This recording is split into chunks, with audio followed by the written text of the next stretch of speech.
In the Donald Trump hush money trial have now been excused.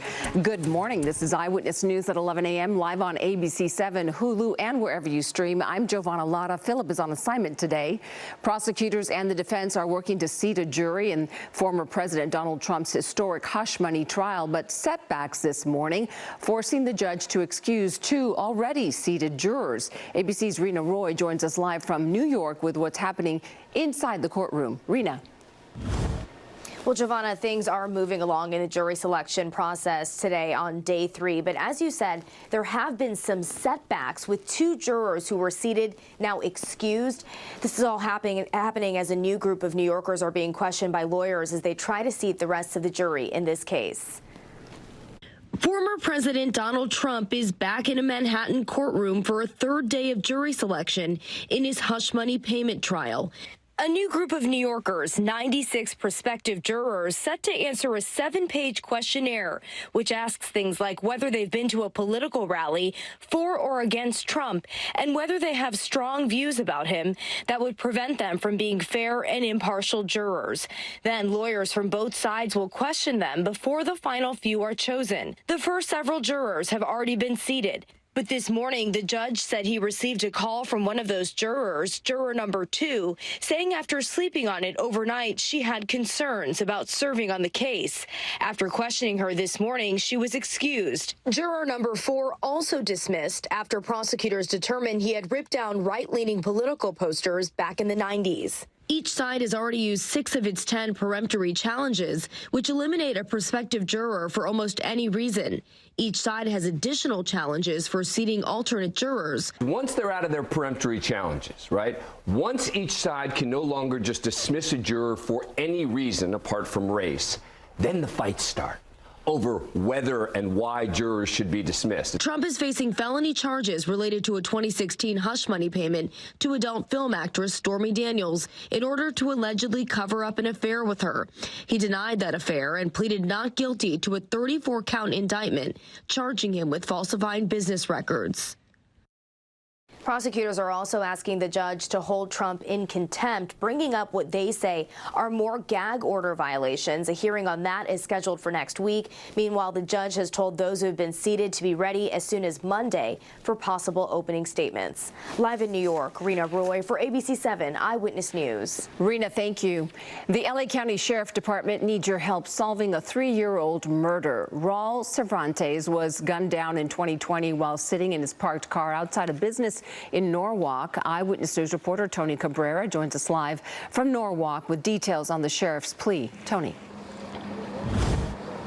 Giovanna, this parking lot was a crime scene just 3 years ago, and now the investigators are hoping the people that were here that night, the people who may have been customers that night, people who may have been bystanders, to help them bring justice.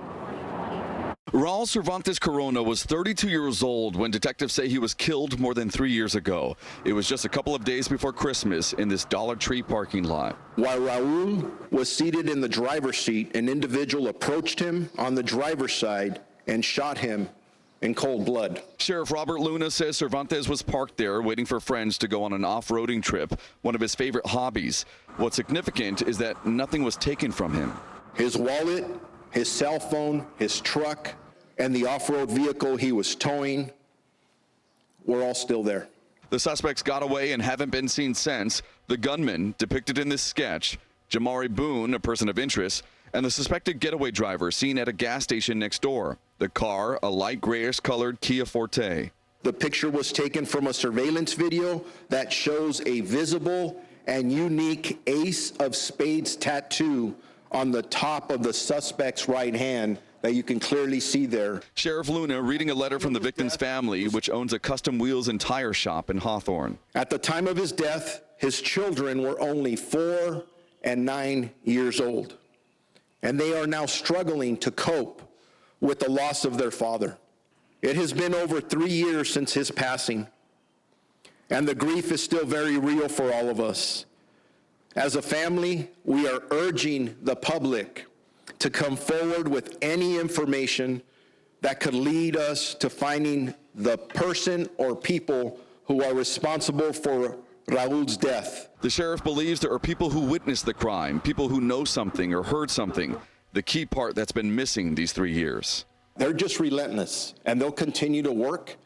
There are times we reach dead ends, and there are times where information comes up. We are at a point today where we need the public's help.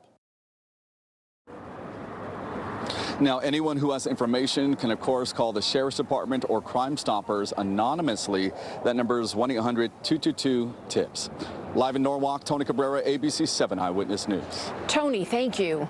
A new report takes a closer look at the safest cities in California this year, and many of the safest cities are in Southern California. However, none are in LA County. The top 6 all in Orange County. So let's take a look at the list compiled by home security company SafeWise. These are the top 10 safest cities in the state. At number 1, Rancho Santa Margarita. Aliso Viejo comes second. Yorba Linda is third. In fourth, Laguna Niguel. Fifth, Mission Viejo. And sixth, Lake Forest, followed by Lincoln, Poway, Rockland, and Irvine.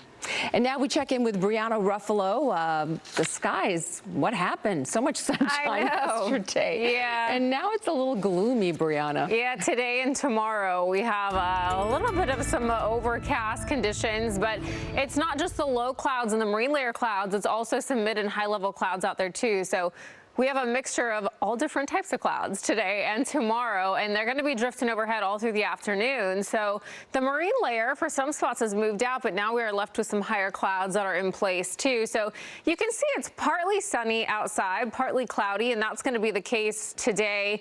We might have a little bit more sunshine tomorrow, but some of the beaches will probably stay cloudy with that marine layer in place. It's still cool too. So we have a weak little trough that's passing by, and a combination of that and the clouds are going to help keep us a little cooler today and tomorrow.